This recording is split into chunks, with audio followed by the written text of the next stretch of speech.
Yiko adalah seorang mahasiswa jurusan teknik di salah satu universitas negeri. Hidupnya sederhana, tetapi penuh semangat. Setiap hari, ia berangkat ke kampus menggunakan bus yang dikemudikan ayahnya, Pak Rohmat. Meski mereka bukan keluarga berada, Pak Rohmat selalu mengutamakan pendidikan Yiko agar anaknya bisa meraih masa depan yang lebih baik.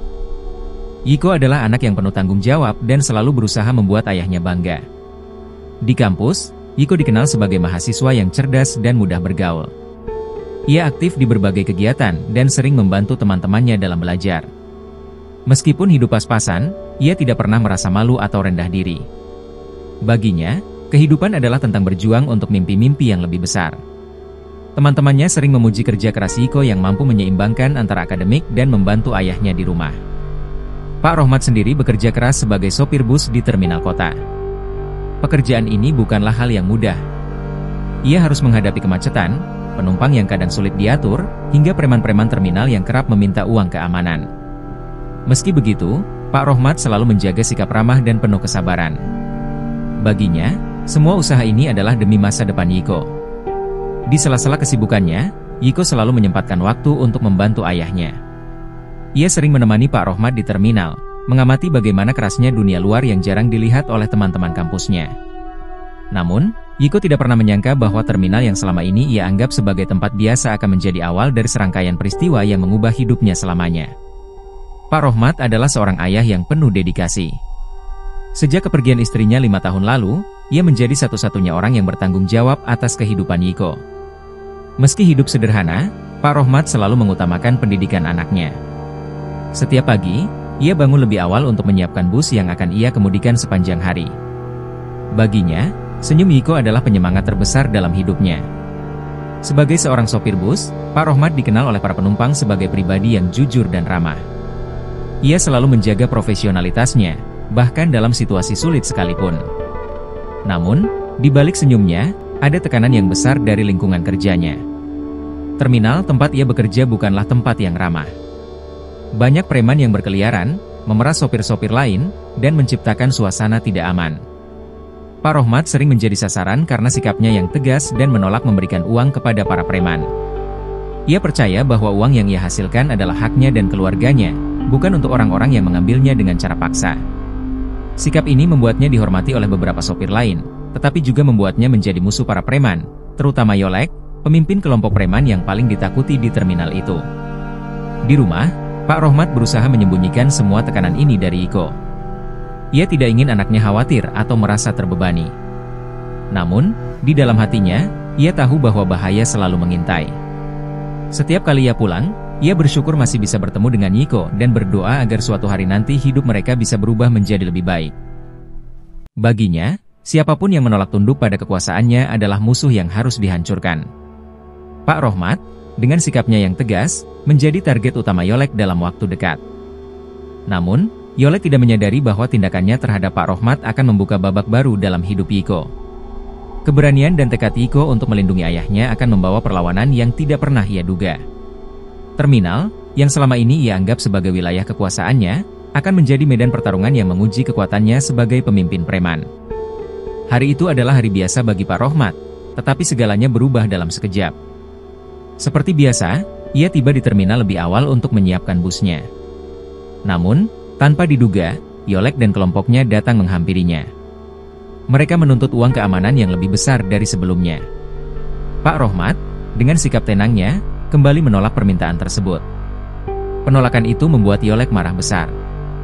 Dengan isyarat tangan, ia memerintahkan anak buahnya untuk menyerang Pak Rohmat. Pria tua itu berusaha melawan, tetapi jumlah mereka terlalu banyak. Pak Rohmat dipukuli hingga terjatuh. Para sopir lain yang melihat kejadian itu tidak berani membantu karena takut menjadi sasaran berikutnya. Setelah puas melampiaskan amarah, Yolek dan kelompoknya pergi meninggalkan Pak Rohmat yang tergeletak tak berdaya. Beberapa sopir akhirnya memberanikan diri untuk membawanya ke rumah sakit. Pak Rohmat menderita luka serius, terutama di kakinya, yang membuatnya tidak bisa berjalan untuk sementara waktu. Kejadian itu membuat suasana terminal menjadi tegang. Berita tentang kejadian ini segera sampai ke telinga Yiko. Ia merasa hancur mendengar kondisi ayahnya. Dengan perasaan campur aduk antara marah, sedih, dan bingung, Yiko segera meninggalkan kampus untuk menjenguk ayahnya. Ia tahu bahwa hidup mereka tidak akan pernah sama lagi setelah peristiwa tersebut.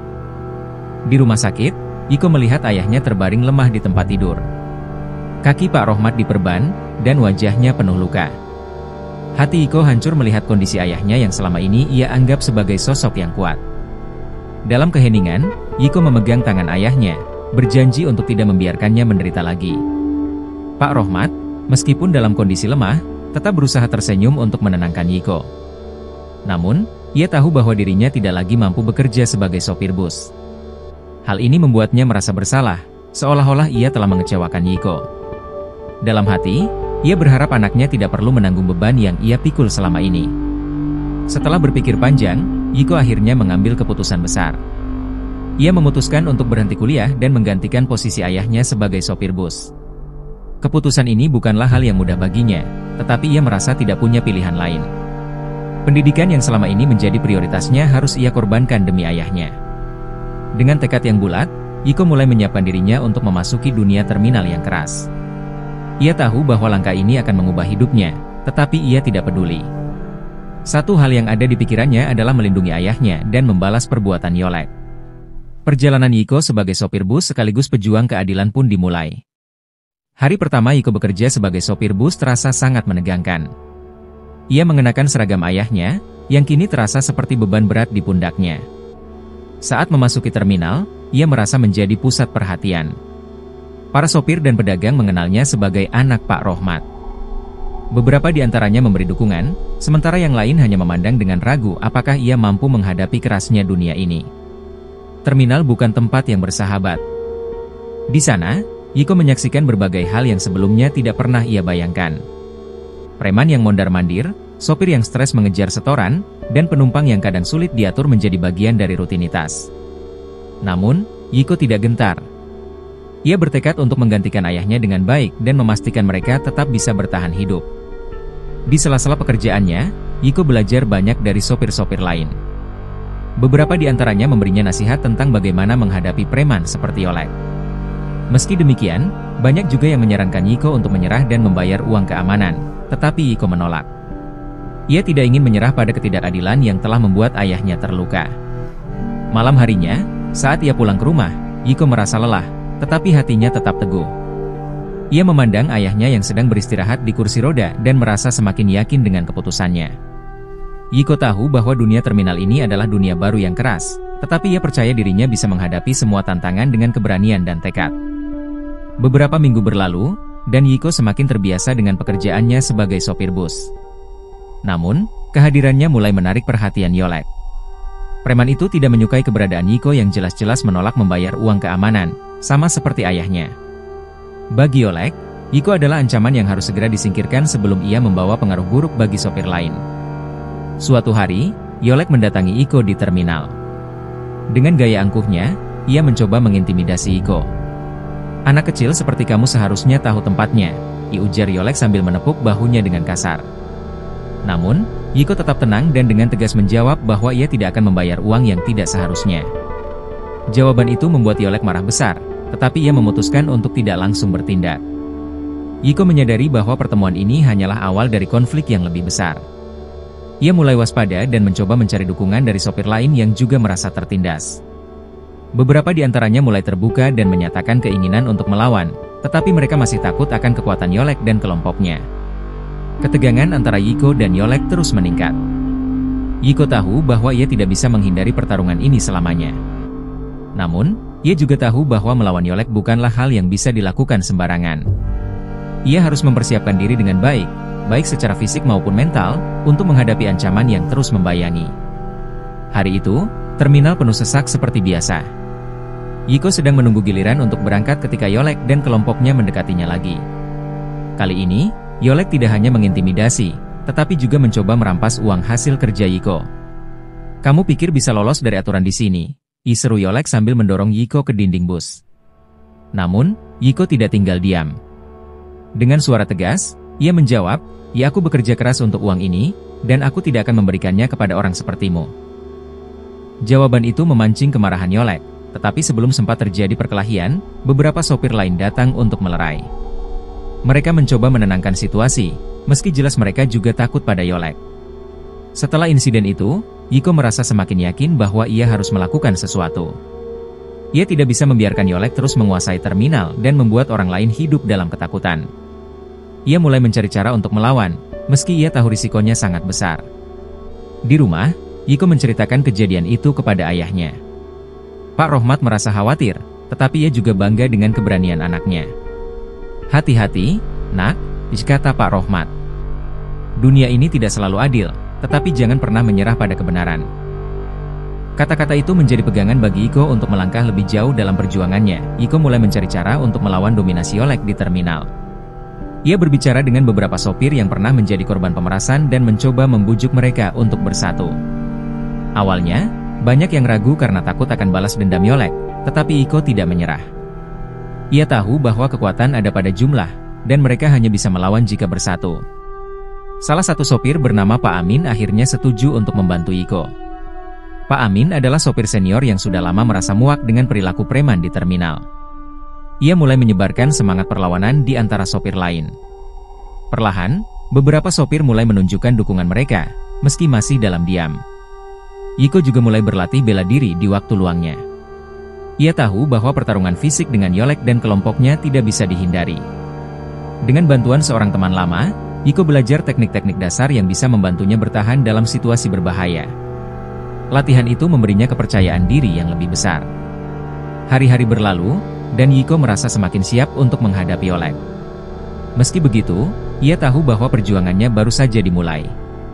Perlawanan ini bukan hanya tentang dirinya, tetapi juga tentang memberikan harapan bagi semua orang yang selama ini hidup dalam bayang-bayang ketakutan.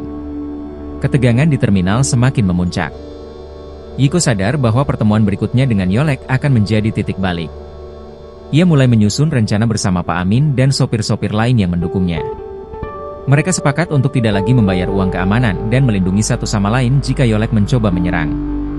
Selain itu, Yiko terus berlatih bela diri dengan giat. Ia bahkan mulai mencari informasi tentang Yolek dan kelompoknya. Dari cerita para sopir, ia mengetahui bahwa Yolek sebenarnya memiliki kelemahan. Ia hanya berani jika dikelilingi anak buahnya. Informasi ini menjadi kunci dalam strategi Yiko untuk melawan. Namun, Yiko juga menghadapi tekanan emosional yang besar. Ia merindukan kehidupan lamanya sebagai mahasiswa, tetapi ia tahu bahwa berhenti sekarang berarti menyerah pada ketidakadilan.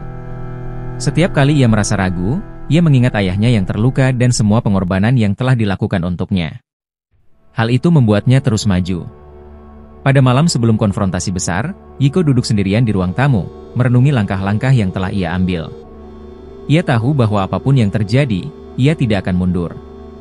Baginya, ini adalah tentang harga diri, keadilan, dan masa depan yang lebih baik untuk semua orang di terminal. Hari yang ditunggu-tunggu akhirnya tiba. Yiko dan para sopir lain telah menyusun strategi matang untuk menghadapi Yolek dan kelompoknya. Mereka memutuskan untuk bertindak tegas jika preman-preman itu kembali melakukan pemerasan. Yiko, yang kini menjadi simbol keberanian di terminal, memimpin rencana ini dengan hati-hati. Ia tahu bahwa kemenangan hanya bisa diraih dengan kerja sama yang solid. Di sisi lain, Yolek mulai mencium adanya perlawanan. Ia mendengar bahwa beberapa sopir mulai menolak membayar dan bahkan berani berbicara menentangnya. Hal ini membuat Yolek semakin geram. Baginya, Yiko adalah biang kerok dari semua ini, dan ia bersumpah untuk menghancurkan anak muda itu. Yolek mengumpulkan anak buahnya dan bersiap memberikan pelajaran keras kepada Yiko dan siapapun yang berani menentangnya. Malam sebelum rencana mereka dilaksanakan, Yiko merenung di rumah. Ia memikirkan risiko yang mungkin terjadi, termasuk keselamatan dirinya dan para sopir lain. Meski merasa sedikit cemas, ia tetap yakin dengan pilihannya. Pak Rohmat, yang masih terbaring lemah, memberi semangat kepada Yiko. "Kamu adalah anak yang kuat, nak. Ayah percaya kamu bisa melewati ini," katanya sambil menggenggam tangan Yiko. Pagi harinya, suasana terminal terasa tegang. Para sopir yang mendukung Yiko sudah siap di posisinya masing-masing. Mereka tahu bahwa ini bukan hanya tentang uang, tetapi juga tentang melawan ketidakadilan yang selama ini mereka alami. Yiko berdiri di depan busnya, menunggu kedatangan Yolek. Ia tahu bahwa ini adalah momen yang akan menentukan segalanya. Yolek dan kelompoknya muncul dengan wajah penuh kemarahan. Mereka langsung menghampiri Yiko, yang berdiri tegak di tengah kerumunan. "Kamu pikir kamu bisa menantangku, anak kecil?" Iseru Yolek dengan nada mengintimidasi. Yiko hanya tersenyum tipis dan menjawab, "Ya, aku hanya ingin mengambil kembali apa yang menjadi hak kami." Pertengkaran verbal itu segera berubah menjadi kekerasan fisik. Yolek memerintahkan anak buahnya untuk menyerang Yiko, tetapi Yiko, yang telah berlatih bela diri, mampu melawan dengan baik.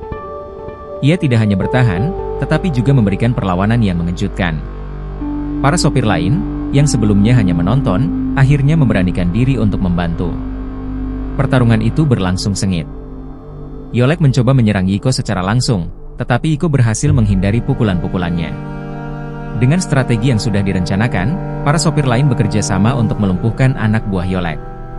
Situasi yang awalnya tampak berat sebelah kini mulai berbalik. Dukungan dari orang-orang di terminal memberi Yiko kekuatan tambahan untuk melawan. Akhirnya, Yolek yang penuh amarah mencoba menyerang Yiko untuk terakhir kalinya. Namun, Yiko dengan sigap memanfaatkan kelemahan Yolek dan berhasil menjatuhkannya ke tanah. Para sopir bersorak, menyadari bahwa mereka telah memenangkan pertarungan ini. Yolek dan kelompoknya, yang kalah telak, terpaksa melarikan diri dari terminal. Setelah kekalahan memalukan di terminal, Yolek kehilangan pengaruhnya. Para sopir dan pedagang kecil mulai berani menolak segala bentuk pemerasan. Mereka tidak lagi takut pada ancaman preman yang selama ini menguasai tempat itu. Terminal kini menjadi tempat yang lebih aman dan damai. Yolek, yang merasa dipermalukan, berusaha bangkit dengan mencari dukungan dari preman-preman lain di luar kota. Namun, reputasinya yang jatuh membuat banyak orang enggan membantunya. Bahkan, beberapa anak buahnya mulai meninggalkannya karena merasa kalah secara moral. Yolek menjadi simbol kegagalan dan kekalahan bagi dunia preman. Di sisi lain, Yiko mendapat pujian dan penghormatan dari semua orang di terminal.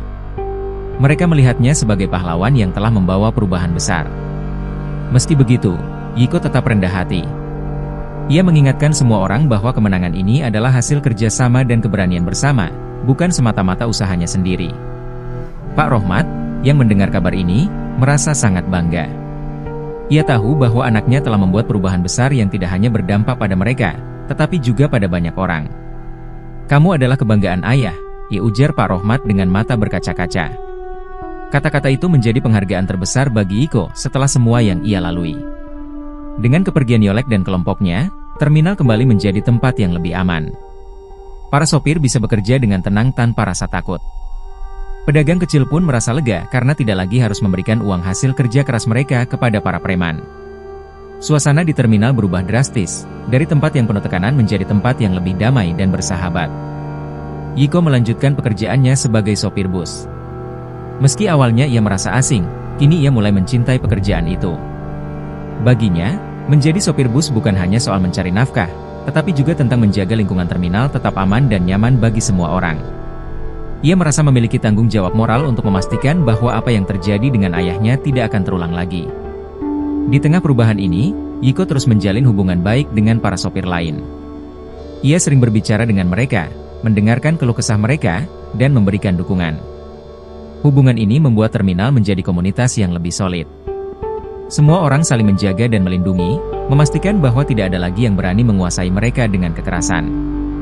Meski begitu, Yiko tidak pernah melupakan tujuan awalnya. Ia ingin melanjutkan pendidikan yang sempat terhenti. Namun, ia tahu bahwa untuk saat ini, tanggung jawabnya adalah di terminal.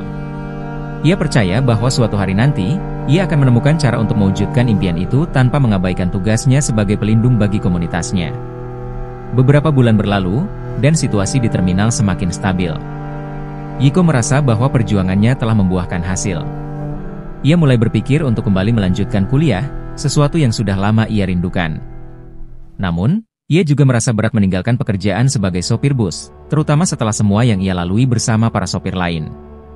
Pak Rohmat, yang kesehatannya mulai membaik, mendorong Yiko untuk kembali ke kampus. "Kamu sudah melakukan lebih dari cukup untuk ayah dan semua orang di sini," katanya. "Sekarang saatnya kamu mengejar mimpi-mimpimu."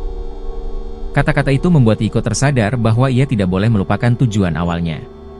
Dengan berat hati, Yiko berpamitan kepada para sopir di terminal. Mereka merasa kehilangan, tetapi juga mendukung keputusannya. Mereka tahu bahwa Yiko pantas mendapatkan kesempatan untuk melanjutkan pendidikannya dan meraih masa depan yang lebih baik. Sebelum pergi, mereka mengadakan perpisahan sederhana untuk Yiko, sebagai bentuk penghormatan atas semua yang telah ia lakukan. Hari pertama Yiko kembali ke kampus terasa seperti mimpi. Ia merasa seperti memulai babak baru dalam hidupnya. Meski sempat tertinggal, ia bertekad untuk mengejar ketertinggalan dan membuktikan bahwa ia bisa sukses. Di dalam hatinya, Yiko tahu bahwa perjalanan ini belum selesai, tetapi ia yakin bahwa ia mampu melewati semua tantangan yang ada di depannya. Kembali ke kampus, Yiko merasa seperti orang asing. Teman-temannya sudah lebih jauh dalam perjalanan akademik mereka, sementara ia harus memulai lagi dari titik yang sempat terhenti. Namun, ia tidak membiarkan rasa canggung itu mengalahkannya. Dengan tekad yang sama seperti saat ia melawan Yolek, Yiko memutuskan untuk fokus pada pelajaran dan membangun kembali mimpinya. Beberapa dosen yang mengetahui situasi Yiko merasa kagum dengan perjuangannya. Mereka memberikan dukungan moral dan bahkan membantunya mengejar ketertinggalan.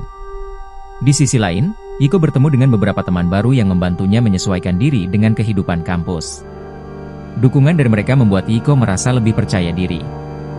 Meski kembali ke kampus, Yiko tidak melupakan terminal dan para sopir. Ia masih sering mengunjungi mereka pada akhir pekan. Kehadiran Yiko di terminal selalu disambut hangat, seolah ia adalah bagian yang tidak terpisahkan dari komunitas itu.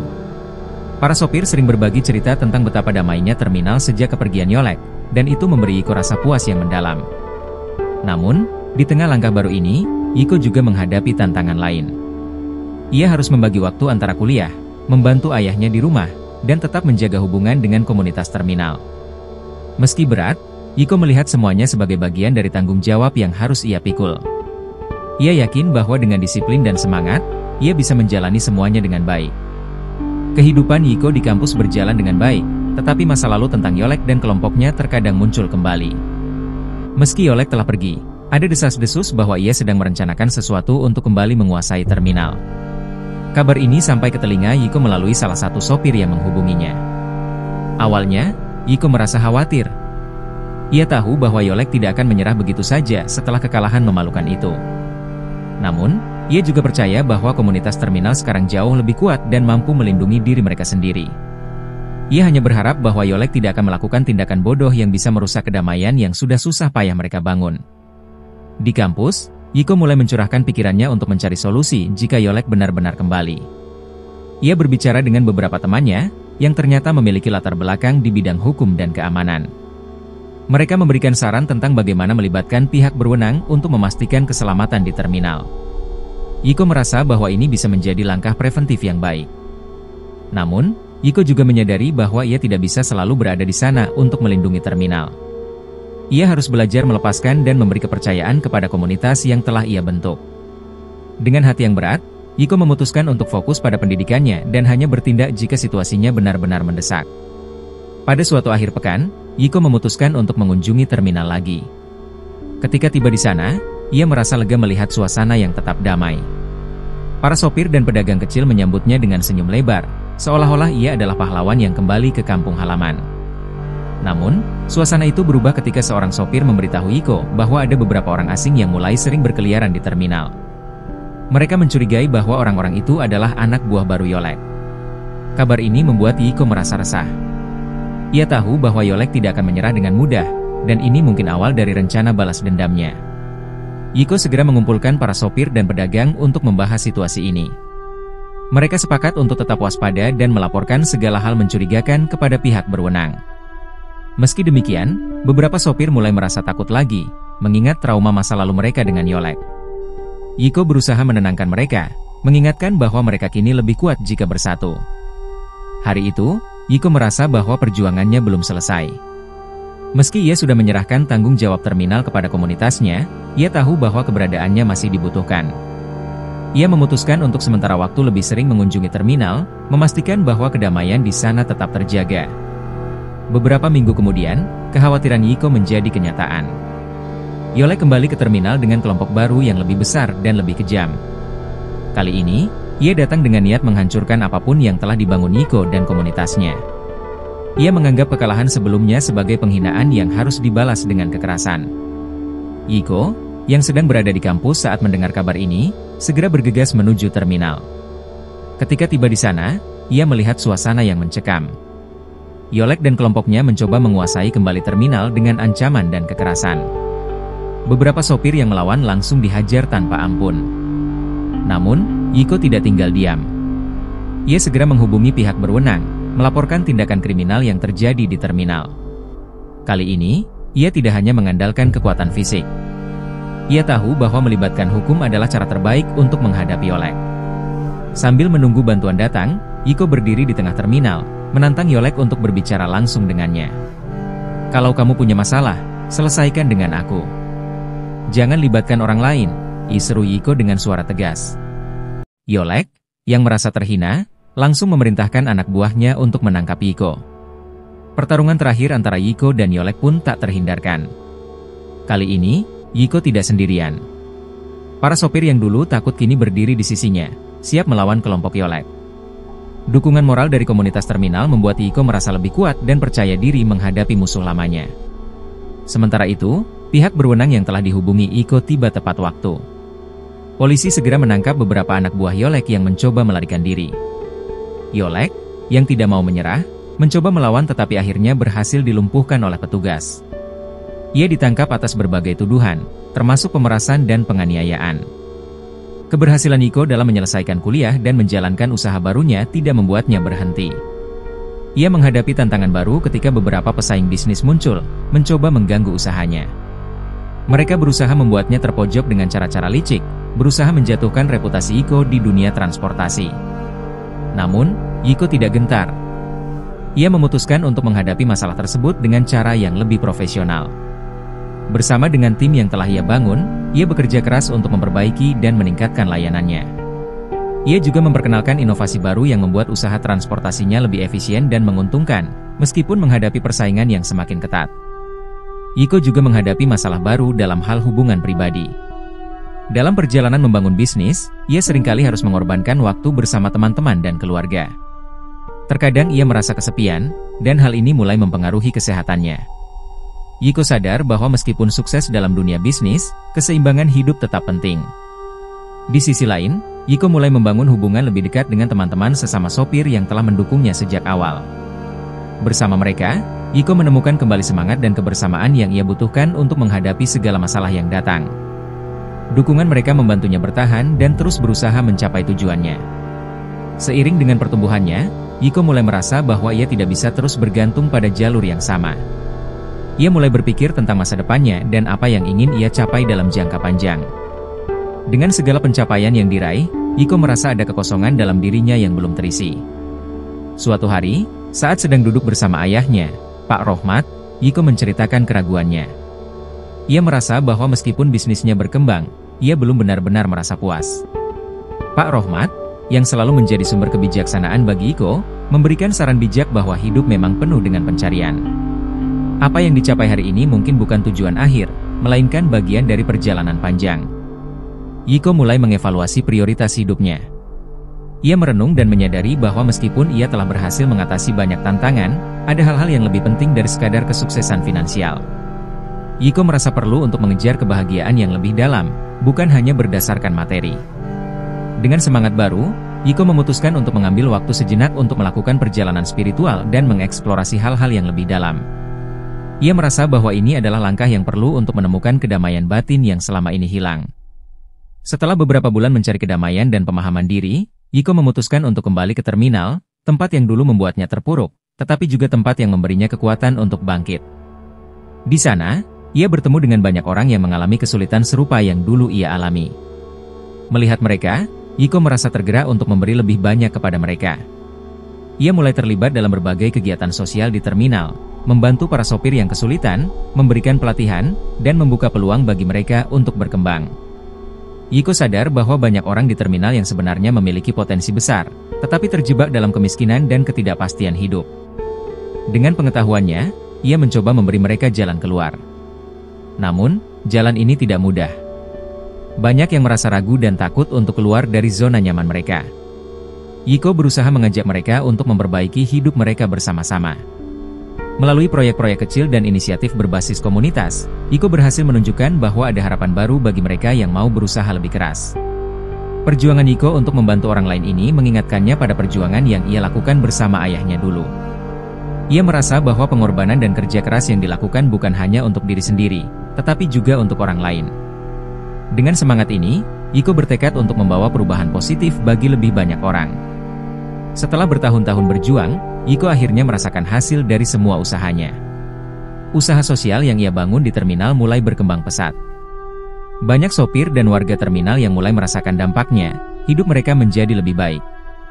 Yiko merasa bahwa inilah kemenangan yang sesungguhnya, bukan hanya kesuksesan bisnis semata, tetapi perubahan nyata dalam kehidupan orang lain. Suatu hari, saat sedang berdiskusi dengan para sopir di terminal, Yiko mendengar kabar bahwa Yolek, yang dulu menjadi musuh bebuyutannya, kini telah jatuh dalam masalah besar. Yolek yang dahulu begitu berkuasa kini harus menghadapi akibat dari tindakannya sendiri. Yiko tidak merasa senang, tetapi ia sadar bahwa hidup berjalan dengan cara yang tak terduga. Yiko memilih untuk tidak membalas dendam, meskipun ia memiliki kesempatan untuk melakukannya.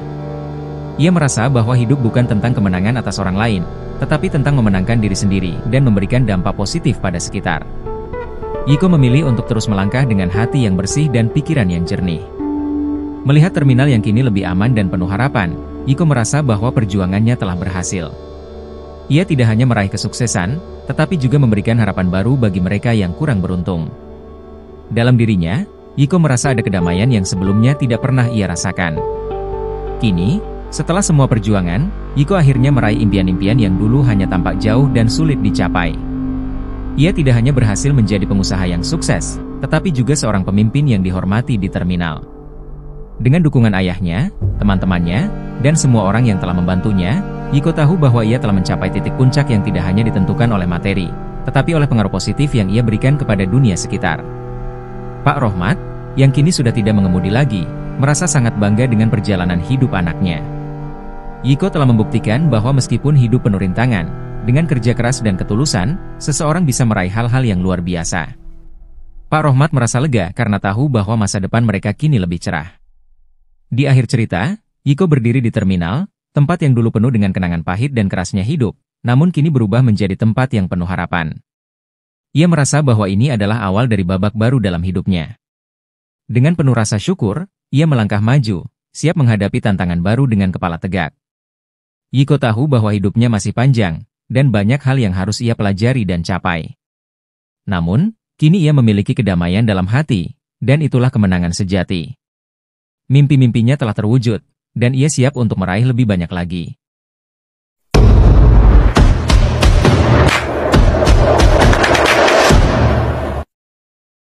Yiko adalah seorang mahasiswa jurusan teknik di salah satu universitas negeri. Hidupnya sederhana, tetapi penuh semangat. Setiap hari, ia berangkat ke kampus menggunakan bus yang dikemudikan ayahnya, Pak Rohmat. Meski mereka bukan keluarga berada, Pak Rohmat selalu mengutamakan pendidikan Yiko agar anaknya bisa meraih masa depan yang lebih baik. Yiko adalah anak yang penuh tanggung jawab dan selalu berusaha membuat ayahnya bangga. Di kampus, Yiko dikenal sebagai mahasiswa yang cerdas dan mudah bergaul. Ia aktif di berbagai kegiatan dan sering membantu teman-temannya dalam belajar. Meskipun hidup pas-pasan, ia tidak pernah merasa malu atau rendah diri. Baginya, kehidupan adalah tentang berjuang untuk mimpi-mimpi yang lebih besar. Teman-temannya sering memuji kerja keras Yiko yang mampu menyeimbangkan antara akademik dan membantu ayahnya di rumah. Pak Rohmat sendiri bekerja keras sebagai sopir bus di terminal kota. Pekerjaan ini bukanlah hal yang mudah. Ia harus menghadapi kemacetan, penumpang yang kadang sulit diatur, hingga preman-preman terminal yang kerap meminta uang keamanan. Meski begitu, Pak Rohmat selalu menjaga sikap ramah dan penuh kesabaran. Baginya, semua usaha ini adalah demi masa depan Yiko. Di sela-sela kesibukannya, Yiko selalu menyempatkan waktu untuk membantu ayahnya. Ia sering menemani Pak Rohmat di terminal, mengamati bagaimana kerasnya dunia luar yang jarang dilihat oleh teman-teman kampusnya. Namun, Yiko tidak pernah menyangka bahwa terminal yang selama ini ia anggap sebagai tempat biasa akan menjadi awal dari serangkaian peristiwa yang mengubah hidupnya selamanya. Pak Rohmat adalah seorang ayah yang penuh dedikasi. Sejak kepergian istrinya 5 tahun lalu, ia menjadi satu-satunya orang yang bertanggung jawab atas kehidupan Yiko. Meski hidup sederhana, Pak Rohmat selalu mengutamakan pendidikan anaknya. Setiap pagi, ia bangun lebih awal untuk menyiapkan bus yang akan ia kemudikan sepanjang hari. Baginya, senyum Yiko adalah penyemangat terbesar dalam hidupnya. Sebagai seorang sopir bus, Pak Rohmat dikenal oleh para penumpang sebagai pribadi yang jujur dan ramah. Ia selalu menjaga profesionalitasnya, bahkan dalam situasi sulit sekalipun. Namun, di balik senyumnya, ada tekanan yang besar dari lingkungan kerjanya. Terminal tempat ia bekerja bukanlah tempat yang ramah. Banyak preman yang berkeliaran, memeras sopir-sopir lain, dan menciptakan suasana tidak aman. Pak Rohmat sering menjadi sasaran karena sikapnya yang tegas dan menolak memberikan uang kepada para preman. Ia percaya bahwa uang yang ia hasilkan adalah haknya dan keluarganya, bukan untuk orang-orang yang mengambilnya dengan cara paksa. Sikap ini membuatnya dihormati oleh beberapa sopir lain, tetapi juga membuatnya menjadi musuh para preman, terutama Yolek, pemimpin kelompok preman yang paling ditakuti di terminal itu. Di rumah, Pak Rohmat berusaha menyembunyikan semua tekanan ini dari Iko. Ia tidak ingin anaknya khawatir atau merasa terbebani. Namun, di dalam hatinya, ia tahu bahwa bahaya selalu mengintai. Setiap kali ia pulang, ia bersyukur masih bisa bertemu dengan Yiko dan berdoa agar suatu hari nanti hidup mereka bisa berubah menjadi lebih baik. Baginya, siapapun yang menolak tunduk pada kekuasaannya adalah musuh yang harus dihancurkan. Pak Rohmat, dengan sikapnya yang tegas, menjadi target utama Yolek dalam waktu dekat. Namun, Yolek tidak menyadari bahwa tindakannya terhadap Pak Rohmat akan membuka babak baru dalam hidup Yiko. Keberanian dan tekad Yiko untuk melindungi ayahnya akan membawa perlawanan yang tidak pernah ia duga. Terminal, yang selama ini ia anggap sebagai wilayah kekuasaannya, akan menjadi medan pertarungan yang menguji kekuatannya sebagai pemimpin preman. Hari itu adalah hari biasa bagi Pak Rohmat, tetapi segalanya berubah dalam sekejap. Seperti biasa, ia tiba di terminal lebih awal untuk menyiapkan busnya. Namun, tanpa diduga, Yolek dan kelompoknya datang menghampirinya. Mereka menuntut uang keamanan yang lebih besar dari sebelumnya. Pak Rohmat, dengan sikap tenangnya, kembali menolak permintaan tersebut. Penolakan itu membuat Yolek marah besar. Dengan isyarat tangan, ia memerintahkan anak buahnya untuk menyerang Pak Rohmat. Pria tua itu berusaha melawan, tetapi jumlah mereka terlalu banyak. Pak Rohmat dipukuli hingga terjatuh. Para sopir lain yang melihat kejadian itu tidak berani membantu karena takut menjadi sasaran berikutnya. Setelah puas melampiaskan amarah, Yolek dan kelompoknya pergi meninggalkan Pak Rohmat yang tergeletak tak berdaya. Beberapa sopir akhirnya memberanikan diri untuk membawanya ke rumah sakit. Pak Rohmat menderita luka serius, terutama di kakinya, yang membuatnya tidak bisa berjalan untuk sementara waktu. Kejadian itu membuat suasana terminal menjadi tegang. Berita tentang kejadian ini segera sampai ke telinga Yiko. Ia merasa hancur mendengar kondisi ayahnya. Dengan perasaan campur aduk antara marah, sedih, dan bingung, Yiko segera meninggalkan kampus untuk menjenguk ayahnya. Ia tahu bahwa hidup mereka tidak akan pernah sama lagi setelah peristiwa tersebut. Di rumah sakit, Yiko melihat ayahnya terbaring lemah di tempat tidur. Kaki Pak Rohmat diperban, dan wajahnya penuh luka. Hati Yiko hancur melihat kondisi ayahnya yang selama ini ia anggap sebagai sosok yang kuat. Dalam keheningan, Yiko memegang tangan ayahnya, berjanji untuk tidak membiarkannya menderita lagi. Pak Rohmat, meskipun dalam kondisi lemah, tetap berusaha tersenyum untuk menenangkan Yiko. Namun, ia tahu bahwa dirinya tidak lagi mampu bekerja sebagai sopir bus. Hal ini membuatnya merasa bersalah, seolah-olah ia telah mengecewakan Yiko. Dalam hati, ia berharap anaknya tidak perlu menanggung beban yang ia pikul selama ini. Setelah berpikir panjang, Yiko akhirnya mengambil keputusan besar. Ia memutuskan untuk berhenti kuliah dan menggantikan posisi ayahnya sebagai sopir bus. Keputusan ini bukanlah hal yang mudah baginya, tetapi ia merasa tidak punya pilihan lain. Pendidikan yang selama ini menjadi prioritasnya harus ia korbankan demi ayahnya. Dengan tekad yang bulat, Yiko mulai menyiapkan dirinya untuk memasuki dunia terminal yang keras. Ia tahu bahwa langkah ini akan mengubah hidupnya, tetapi ia tidak peduli. Satu hal yang ada di pikirannya adalah melindungi ayahnya dan membalas perbuatan Yolek. Perjalanan Yiko sebagai sopir bus sekaligus pejuang keadilan pun dimulai. Hari pertama Yiko bekerja sebagai sopir bus terasa sangat menegangkan. Ia mengenakan seragam ayahnya, yang kini terasa seperti beban berat di pundaknya. Saat memasuki terminal, ia merasa menjadi pusat perhatian. Para sopir dan pedagang mengenalnya sebagai anak Pak Rohmat. Beberapa di antaranya memberi dukungan, sementara yang lain hanya memandang dengan ragu apakah ia mampu menghadapi kerasnya dunia ini. Terminal bukan tempat yang bersahabat. Di sana, Yiko menyaksikan berbagai hal yang sebelumnya tidak pernah ia bayangkan. Preman yang mondar-mandir, sopir yang stres mengejar setoran, dan penumpang yang kadang sulit diatur menjadi bagian dari rutinitas. Namun, Yiko tidak gentar. Ia bertekad untuk menggantikan ayahnya dengan baik dan memastikan mereka tetap bisa bertahan hidup. Di sela-sela pekerjaannya, Yiko belajar banyak dari sopir-sopir lain. Beberapa di antaranya memberinya nasihat tentang bagaimana menghadapi preman seperti Yolek. Meski demikian, banyak juga yang menyarankan Yiko untuk menyerah dan membayar uang keamanan, tetapi Yiko menolak. Ia tidak ingin menyerah pada ketidakadilan yang telah membuat ayahnya terluka. Malam harinya, saat ia pulang ke rumah, Yiko merasa lelah, tetapi hatinya tetap teguh. Ia memandang ayahnya yang sedang beristirahat di kursi roda dan merasa semakin yakin dengan keputusannya. Yiko tahu bahwa dunia terminal ini adalah dunia baru yang keras, tetapi ia percaya dirinya bisa menghadapi semua tantangan dengan keberanian dan tekad. Beberapa minggu berlalu, dan Yiko semakin terbiasa dengan pekerjaannya sebagai sopir bus. Namun, kehadirannya mulai menarik perhatian Yolek. Preman itu tidak menyukai keberadaan Yiko yang jelas-jelas menolak membayar uang keamanan, sama seperti ayahnya. Bagi Yolek, Yiko adalah ancaman yang harus segera disingkirkan sebelum ia membawa pengaruh buruk bagi sopir lain. Suatu hari, Yolek mendatangi Yiko di terminal. Dengan gaya angkuhnya, ia mencoba mengintimidasi Yiko. "Anak kecil seperti kamu seharusnya tahu tempatnya," ujar Yolek sambil menepuk bahunya dengan kasar. Namun, Yiko tetap tenang dan dengan tegas menjawab bahwa ia tidak akan membayar uang yang tidak seharusnya. Jawaban itu membuat Yolek marah besar, tetapi ia memutuskan untuk tidak langsung bertindak. Yiko menyadari bahwa pertemuan ini hanyalah awal dari konflik yang lebih besar. Ia mulai waspada dan mencoba mencari dukungan dari sopir lain yang juga merasa tertindas. Beberapa di antaranya mulai terbuka dan menyatakan keinginan untuk melawan, tetapi mereka masih takut akan kekuatan Yolek dan kelompoknya. Ketegangan antara Yiko dan Yolek terus meningkat. Yiko tahu bahwa ia tidak bisa menghindari pertarungan ini selamanya. Namun, ia juga tahu bahwa melawan Yolek bukanlah hal yang bisa dilakukan sembarangan.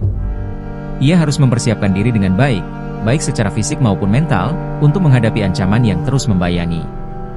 Hari itu, terminal penuh sesak seperti biasa. Yiko sedang menunggu giliran untuk berangkat ketika Yolek dan kelompoknya mendekatinya lagi. Kali ini, Yolek tidak hanya mengintimidasi, tetapi juga mencoba merampas uang hasil kerja Yiko. "Kamu pikir bisa lolos dari aturan di sini?" seru Yolek sambil mendorong Yiko ke dinding bus. Namun, Yiko tidak tinggal diam. Dengan suara tegas, ia menjawab, "Ya, aku bekerja keras untuk uang ini, dan aku tidak akan memberikannya kepada orang sepertimu." Jawaban itu memancing kemarahan Yolek, tetapi sebelum sempat terjadi perkelahian, beberapa sopir lain datang untuk melerai. Mereka mencoba menenangkan situasi, meski jelas mereka juga takut pada Yolek. Setelah insiden itu, Yiko merasa semakin yakin bahwa ia harus melakukan sesuatu. Ia tidak bisa membiarkan Yolek terus menguasai terminal dan membuat orang lain hidup dalam ketakutan. Ia mulai mencari cara untuk melawan, meski ia tahu risikonya sangat besar. Di rumah, Yiko menceritakan kejadian itu kepada ayahnya. Pak Rohmat merasa khawatir, tetapi ia juga bangga dengan keberanian anaknya. "Hati-hati, nak," kata Pak Rohmat. "Dunia ini tidak selalu adil, tetapi jangan pernah menyerah pada kebenaran." Kata-kata itu menjadi pegangan bagi Yiko untuk melangkah lebih jauh dalam perjuangannya. Yiko mulai mencari cara untuk melawan dominasi Yolek di terminal. Ia berbicara dengan beberapa sopir yang pernah menjadi korban pemerasan dan mencoba membujuk mereka untuk bersatu. Awalnya, banyak yang ragu karena takut akan balas dendam Yolek, tetapi Yiko tidak menyerah. Ia tahu bahwa kekuatan ada pada jumlah, dan mereka hanya bisa melawan jika bersatu. Salah satu sopir bernama Pak Amin akhirnya setuju untuk membantu Yiko. Pak Amin adalah sopir senior yang sudah lama merasa muak dengan perilaku preman di terminal. Ia mulai menyebarkan semangat perlawanan di antara sopir lain. Perlahan, beberapa sopir mulai menunjukkan dukungan mereka, meski masih dalam diam. Yiko juga mulai berlatih bela diri di waktu luangnya. Ia tahu bahwa pertarungan fisik dengan Yolek dan kelompoknya tidak bisa dihindari. Dengan bantuan seorang teman lama, Yiko belajar teknik-teknik dasar yang bisa membantunya bertahan dalam situasi berbahaya. Latihan itu memberinya kepercayaan diri yang lebih besar. Hari-hari berlalu, dan Yiko merasa semakin siap untuk menghadapi Yolek. Meski begitu, ia tahu bahwa perjuangannya baru saja dimulai. Perlawanan ini bukan hanya tentang dirinya, tetapi juga tentang memberikan harapan bagi semua orang yang selama ini hidup dalam bayang-bayang ketakutan. Ketegangan di terminal semakin memuncak. Yiko sadar bahwa pertemuan berikutnya dengan Yolek akan menjadi titik balik. Ia mulai menyusun rencana bersama Pak Amin dan sopir-sopir lain yang mendukungnya. Mereka sepakat untuk tidak lagi membayar uang keamanan dan melindungi satu sama lain jika Yolek mencoba menyerang. Selain itu, Yiko terus berlatih bela diri dengan giat. Ia bahkan mulai mencari informasi tentang Yolek dan kelompoknya. Dari cerita para sopir, ia mengetahui bahwa Yolek sebenarnya memiliki kelemahan. Ia hanya berani jika dikelilingi anak buahnya. Informasi ini menjadi kunci dalam strategi Iko untuk melawan. Namun, Iko juga menghadapi tekanan emosional yang besar. Ia merindukan kehidupan lamanya sebagai mahasiswa, tetapi ia tahu bahwa berhenti sekarang berarti menyerah pada ketidakadilan.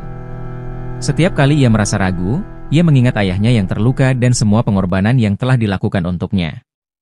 Hal itu membuatnya terus maju. Pada malam sebelum konfrontasi besar, Iko duduk sendirian di ruang tamu, merenungi langkah-langkah yang telah ia ambil.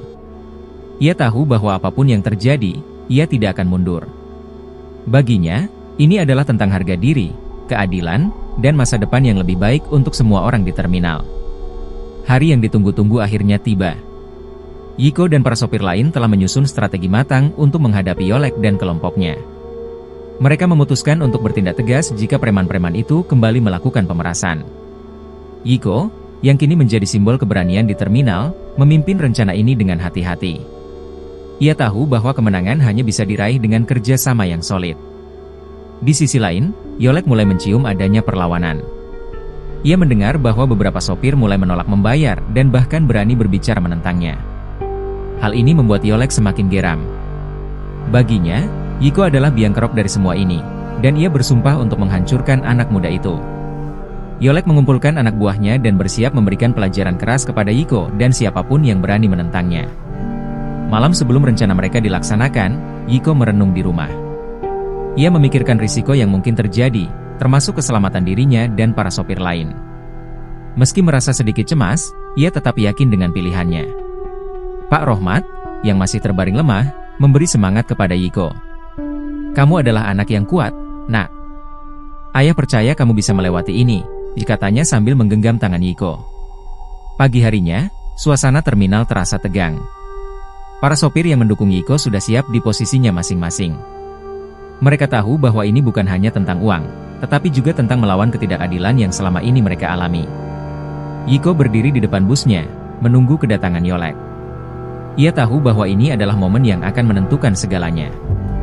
Yolek dan kelompoknya muncul dengan wajah penuh kemarahan. Mereka langsung menghampiri Iko, yang berdiri tegak di tengah kerumunan. "Kamu pikir kamu bisa menantangku, anak kecil?" Iseru Yolek dengan nada mengintimidasi. Iko hanya tersenyum tipis dan menjawab, "Ya, aku hanya ingin mengambil kembali apa yang menjadi hak kami." Pertengkaran verbal itu segera berubah menjadi kekerasan fisik. Yolek memerintahkan anak buahnya untuk menyerang Iko, tetapi Iko, yang telah berlatih bela diri, mampu melawan dengan baik. Ia tidak hanya bertahan, tetapi juga memberikan perlawanan yang mengejutkan. Para sopir lain, yang sebelumnya hanya menonton, akhirnya memberanikan diri untuk membantu. Pertarungan itu berlangsung sengit. Yolek mencoba menyerang Iko secara langsung, tetapi Iko berhasil menghindari pukulan-pukulannya. Dengan strategi yang sudah direncanakan, para sopir lain bekerja sama untuk melumpuhkan anak buah Yolek. Situasi yang awalnya tampak berat sebelah kini mulai berbalik. Dukungan dari orang-orang di terminal memberi Iko kekuatan tambahan untuk melawan. Akhirnya, Yolek yang penuh amarah mencoba menyerang Iko untuk terakhir kalinya. Namun, Iko dengan sigap memanfaatkan kelemahan Yolek dan berhasil menjatuhkannya ke tanah. Para sopir bersorak, menyadari bahwa mereka telah memenangkan pertarungan ini. Yolek dan kelompoknya, yang kalah telak, terpaksa melarikan diri dari terminal. Setelah kekalahan memalukan di terminal, Yolek kehilangan pengaruhnya.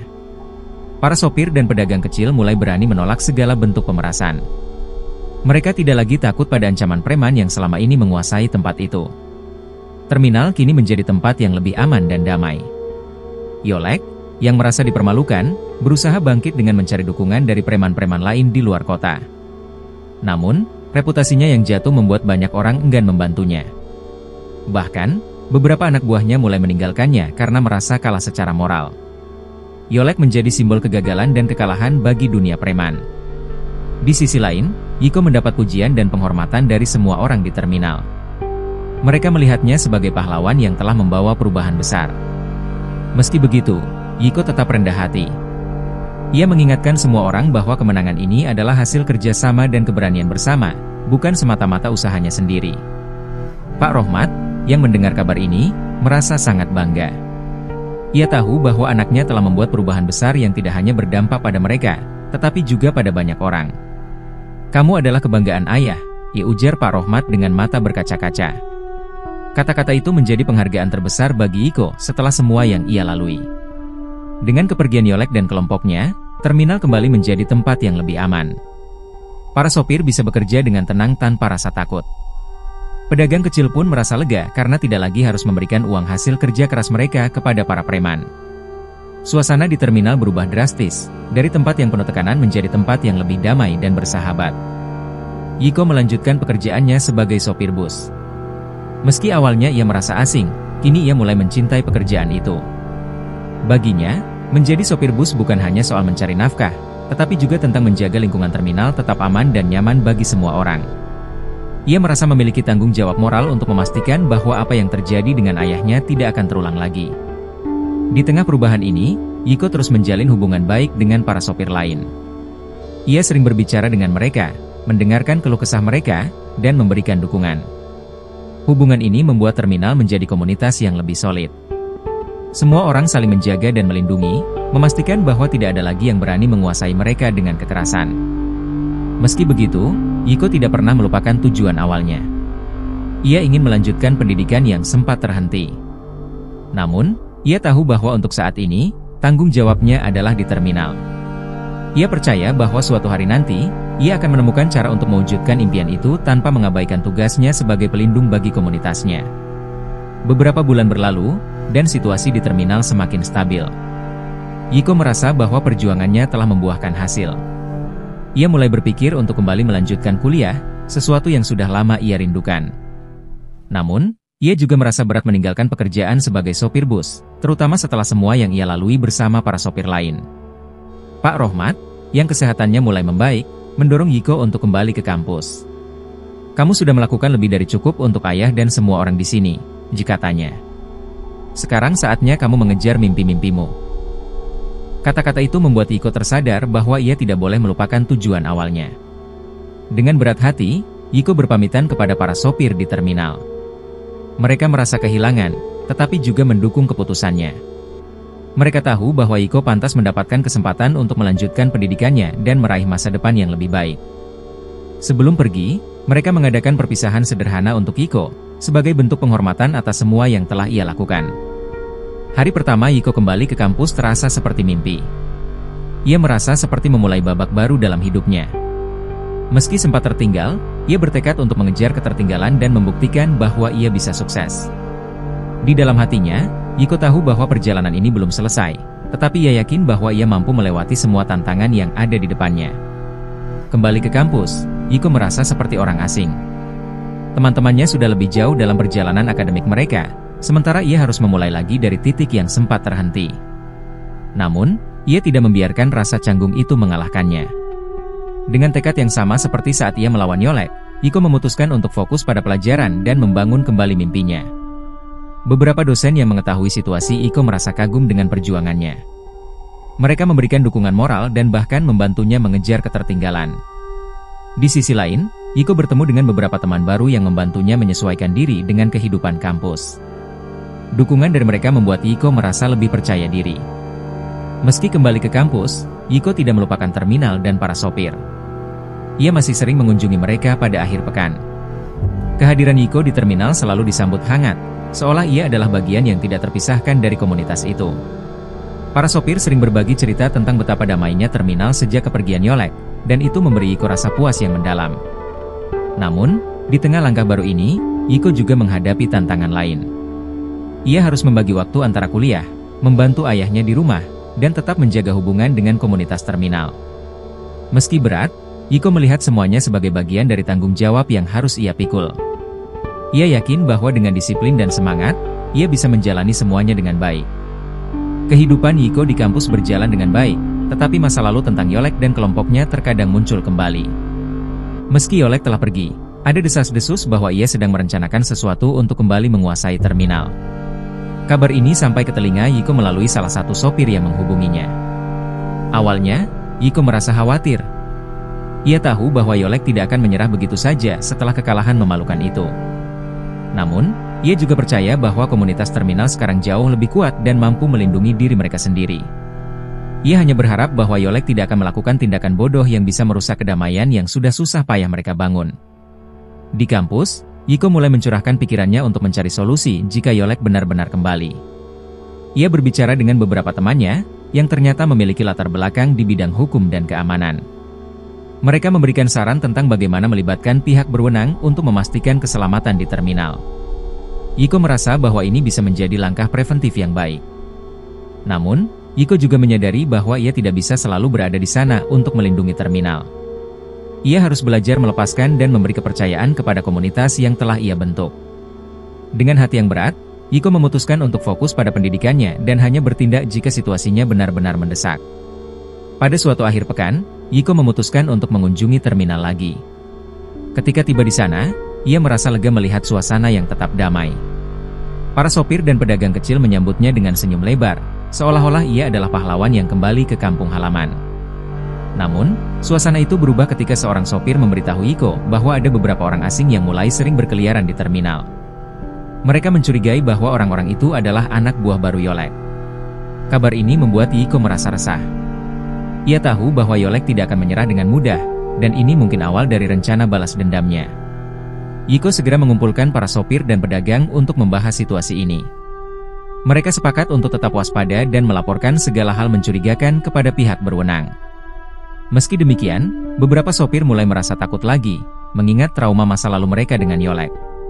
Yiko berusaha menenangkan mereka, mengingatkan bahwa mereka kini lebih kuat jika bersatu. Hari itu, Yiko merasa bahwa perjuangannya belum selesai. Meski ia sudah menyerahkan tanggung jawab terminal kepada komunitasnya, ia tahu bahwa keberadaannya masih dibutuhkan. Ia memutuskan untuk sementara waktu lebih sering mengunjungi terminal, memastikan bahwa kedamaian di sana tetap terjaga. Beberapa minggu kemudian, kekhawatiran Yiko menjadi kenyataan. Yolek kembali ke terminal dengan kelompok baru yang lebih besar dan lebih kejam. Kali ini, ia datang dengan niat menghancurkan apapun yang telah dibangun Yiko dan komunitasnya. Ia menganggap kekalahan sebelumnya sebagai penghinaan yang harus dibalas dengan kekerasan.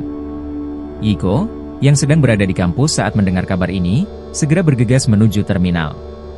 Ketika tiba di sana, ia melihat suasana yang mencekam. Yolek dan kelompoknya mencoba menguasai kembali terminal dengan ancaman dan kekerasan. Beberapa sopir yang melawan langsung dihajar tanpa ampun. Namun, Yiko tidak tinggal diam. Ia segera menghubungi pihak berwenang, melaporkan tindakan kriminal yang terjadi di terminal. Kali ini, ia tidak hanya mengandalkan kekuatan fisik. Ia tahu bahwa melibatkan hukum adalah cara terbaik untuk menghadapi Yolek. Sambil menunggu bantuan datang, Yiko berdiri di tengah terminal, menantang Yolek untuk berbicara langsung dengannya. "Kalau kamu punya masalah, selesaikan dengan aku. Jangan libatkan orang lain," seru Yiko dengan suara tegas. Yolek, yang merasa terhina, langsung memerintahkan anak buahnya untuk menangkap Yiko. Pertarungan terakhir antara Yiko dan Yolek pun tak terhindarkan. Kali ini, Yiko tidak sendirian. Para sopir yang dulu takut kini berdiri di sisinya, siap melawan kelompok Yolek. Dukungan moral dari komunitas terminal membuat Yiko merasa lebih kuat dan percaya diri menghadapi musuh lamanya. Sementara itu, pihak berwenang yang telah dihubungi Yiko tiba tepat waktu. Polisi segera menangkap beberapa anak buah Yolek yang mencoba melarikan diri. Yolek, yang tidak mau menyerah, mencoba melawan tetapi akhirnya berhasil dilumpuhkan oleh petugas. Ia ditangkap atas berbagai tuduhan, termasuk pemerasan dan penganiayaan. Keberhasilan Yiko dalam menyelesaikan kuliah dan menjalankan usaha barunya tidak membuatnya berhenti. Ia menghadapi tantangan baru ketika beberapa pesaing bisnis muncul, mencoba mengganggu usahanya. Mereka berusaha membuatnya terpojok dengan cara-cara licik, berusaha menjatuhkan reputasi Yiko di dunia transportasi. Namun, Yiko tidak gentar. Ia memutuskan untuk menghadapi masalah tersebut dengan cara yang lebih profesional.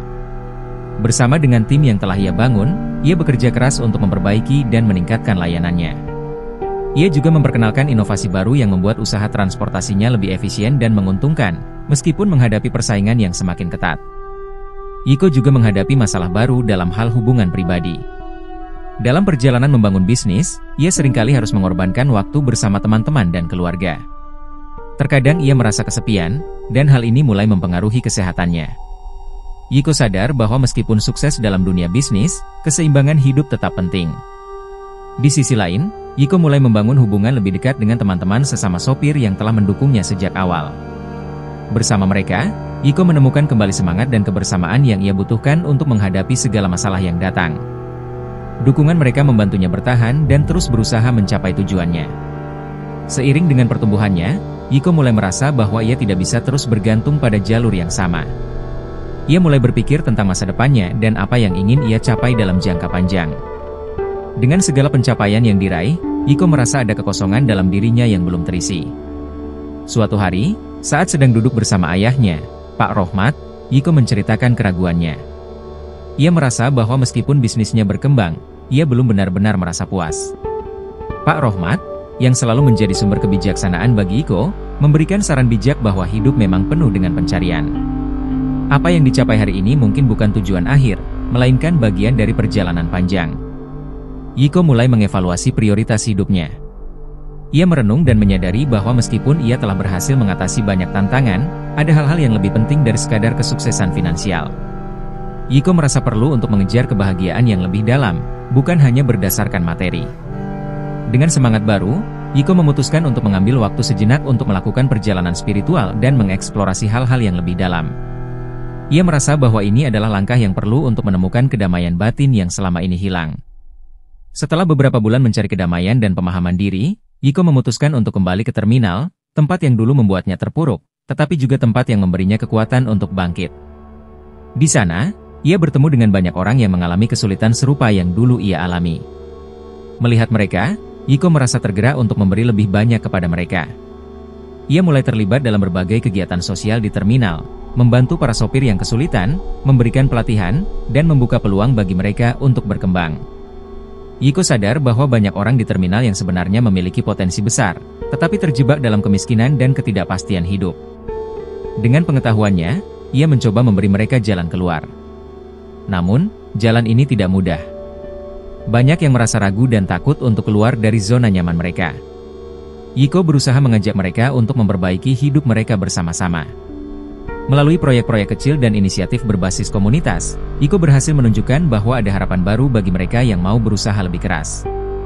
Perjuangan Yiko untuk membantu orang lain ini mengingatkannya pada perjuangan yang ia lakukan bersama ayahnya dulu.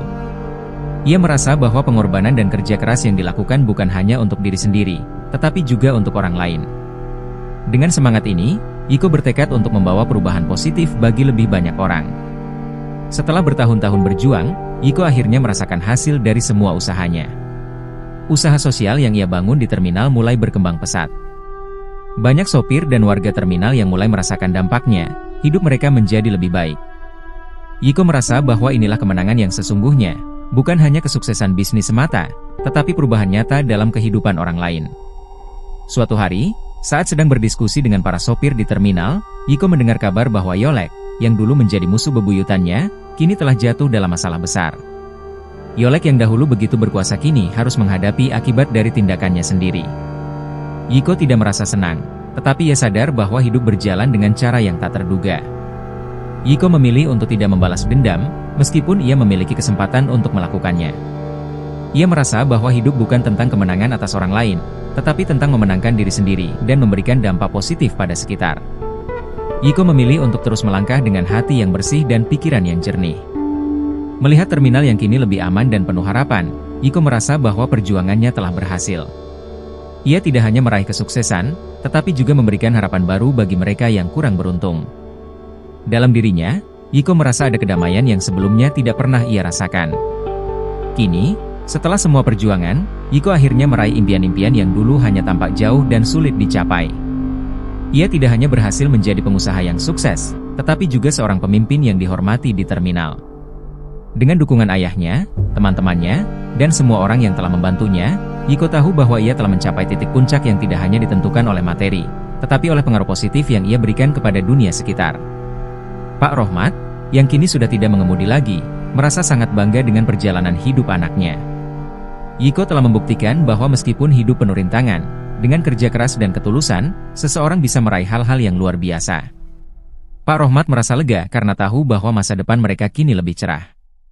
Di akhir cerita, Yiko berdiri di terminal, tempat yang dulu penuh dengan kenangan pahit dan kerasnya hidup, namun kini berubah menjadi tempat yang penuh harapan. Ia merasa bahwa ini adalah awal dari babak baru dalam hidupnya. Dengan penuh rasa syukur, ia melangkah maju, siap menghadapi tantangan baru dengan kepala tegak. Yiko tahu bahwa hidupnya masih panjang, dan banyak hal yang harus ia pelajari dan capai. Namun, kini ia memiliki kedamaian dalam hati, dan itulah kemenangan sejati. Mimpi-mimpinya telah terwujud, dan ia siap untuk meraih lebih banyak lagi.